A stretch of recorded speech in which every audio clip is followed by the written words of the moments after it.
Hello Geometry folks, we've almost made it to the end of the week. This is video 15 and today we're going to talk about coin problems. This video will help you be prepared for class tomorrow. Alright, we're going to start by calculating the value of some collections of coins, and then we're going to work towards writing equations for these problems. And there are all kinds of coin problems. Some of them are really challenging and fun. The first question here is find the value of 66 quarters and 92 dimes. So we're just going to review how to find the value of this. So we got to take 66 quarters, so we're going to take 66 times what they're worth. They're worth $0.25. We're going to make our calculation in dollars. So the quarters, the value of the quarters is 66 times 0.25, and to get the value of the dimes, we're going to add to that 92 times 0.10, since each dime is worth $0.10. So now all we have to do is use our calculator and we'll come up with what the value is. And I get $25.70.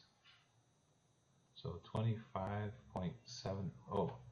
Okay, let's try this one. 24 quarters and 47 nickels. So quarters we already talked about, they're worth 0.25 each, so 24 times 0.25. Then we got to multiply 47, that's how many nickels we have, times their value. Their value is not 0.5, their value is 0.05. So we have to multiply 47 times 0.05. When we do this, we get the value of these coins.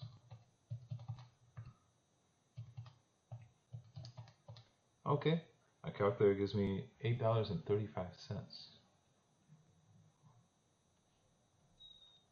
Okay, last one. We have quarters, dimes, nickels, and pennies. So we need like a term for each one of them. So we have 24 times 0.25, that's the term for the quarters, plus 13 times 0.10, that's the term for the dimes. Then we have 14 times 0.05 for the nickels. And then we have pennies. The value of penny is 0.01. So when we add up these four terms, we get the value of the coins.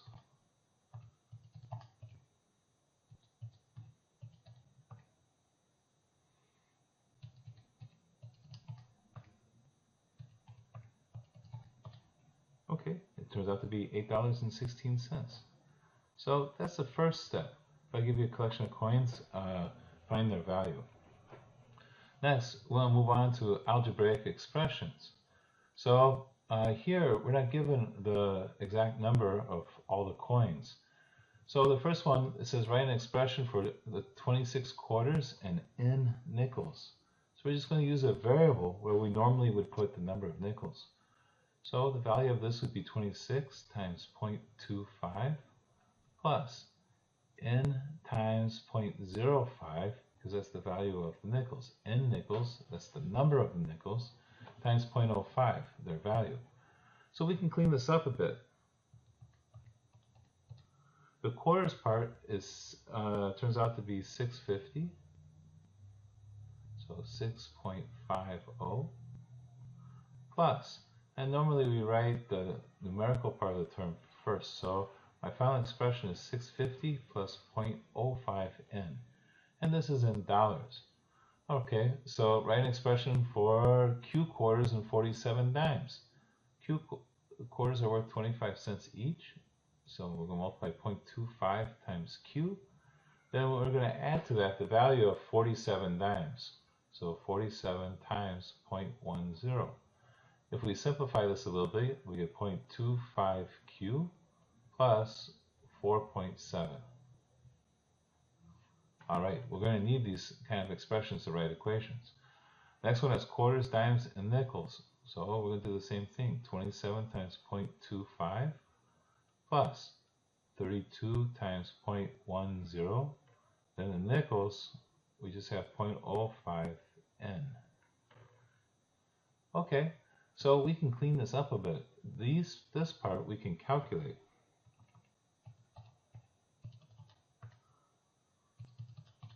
And that ends up being 9.95. So this equals 9.95 plus 0.05n.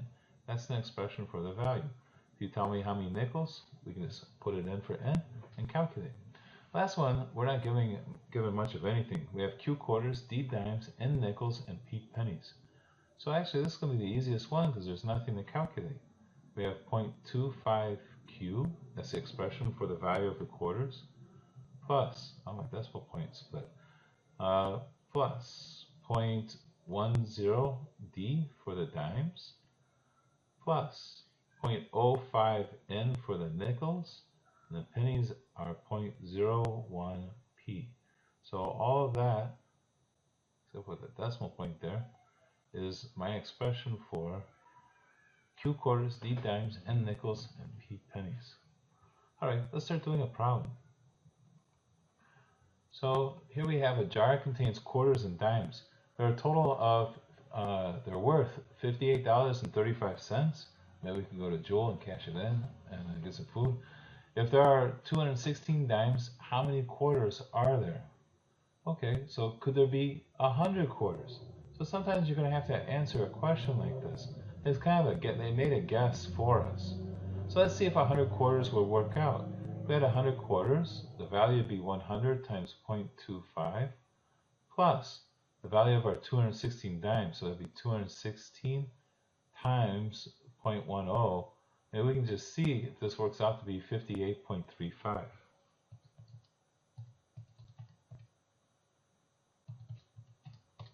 Okay, it's a little bit less. It ends up being 46.60. So it turns out we probably have more than 100 quarters here in this jar. So we're going to write an equation that can be used to solve for it. So I can kind of replace the guess with Q. 100 was the number of quarters. I'm going to replace that with the variable Q and I get an equation. So I get 0.25Q plus 216 times 10 is 21.6 equals what it's supposed to equal, 58.35. That's what we want. Now we can backtrack and solve. So that part, you guys are professionals at, so I'll do that quickly. And I get 147 quarters. Okay, so I was right. It was more than 100. It ended up being 147. Okay, so the key part here was being able to write an expression for the value of the coins. The 0.25Q plus 21.6. That was with Q quarters and 216 dimes. Then I just set it equal to what I want it to equal. Okay, here we have another example. A piggy bank contains quarters, nickels, and pennies worth a total of $22.91. If there's 68 quarters and 146 pennies, how many nickels are there? Could there be 75 nickels? Well, we're going to see if this guess is correct. And if it is, we're done. So we could be really lucky here. So 75 nickels. So 68 quarters would be 68 times 0.25 plus 75 nickels would be 75 times 0.02 or 0.05. Then for the pennies, it'd be plus 146 times 0.01. And I believe what you get for this is 22.21, which is actually pretty close. We want 22.91. So it must be close to 75 nickels. So let's write an equation. Right here, this was the number of nickels. That's what we're trying to figure out. Instead of 75, we're going to put N for nickels. So my equation would be 68 times 0.25 plus N times 0.05 plus 146 times 0.01 is 1.46. We want this to equal to 22.91. That's the total we're after. All right, let's clean this up a bit. I can add the quarters and the pennies part together.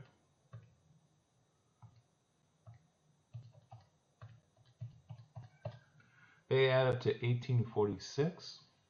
So we get 18.46 plus 0.05N equals 22.91. And I'm quickly going to backtrack that.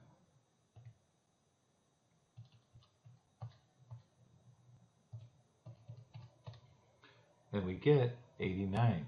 So there were slightly more than 75 nickels. There were 89 nickels.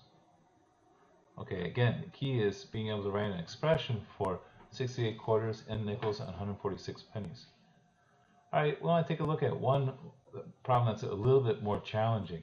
So it says a jar contains quarters and dimes worth a total of $137. If there are 180 more dimes than quarters, how many quarters are in the jar? So first we're going to take a look at this guess. We have a guess that there are 250 quarters. If there are 250 quarters, if I add 180, that tells me how many dimes there are. So there must be 430 dimes.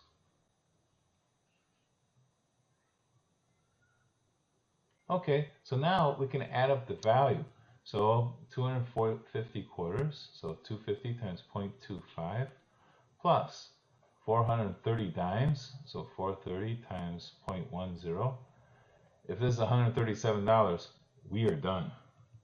So 250 times 0.25 plus 430 times 0.1 equals, oh, unfortunately it's 105.5. I was really hoping. So there must be more quarters. Now, we got to figure out how to write an equation. We'll practice this more in class, or we could try a couple more guesses. But right here, this 250, that was the number of quarters, and that's what we're looking for. But it also appeared here in this 430, because that was the number of quarters plus 180. So here the variable occurs in two places. So if we're writing an equation, it would be 0.25q plus 0.10 times the quantity q plus 180. And we want that to equal $137. All right, we're going to solve this and we'll be done. So this is 0.25q. We have to distribute plus 0.10q plus 18 equals 137. And if I add these, I get 0.35q equals 137 minus 18 is 117, 119. So we get q equals, let's see here, 340. So there are 340 quarters. And if you add 180 to that, there must have been 520 dimes. All right, so we're going to practice these. I think these are going to be really good problems for us to do. So there's some easier ones, and there's some challenge problems too. All right, let's move on to the journal assignment. So for tomorrow, I need you to do this in your journal. The first two are more like the first couple of examples. There's only, you can just write the value of the coins and set it equal to what it's supposed to equal. The challenge problem, you're going to have to think about it a little bit, but I'm dying to know if you can come up with a solution. You guys are smart. I think you'll get it. All right, see you in class.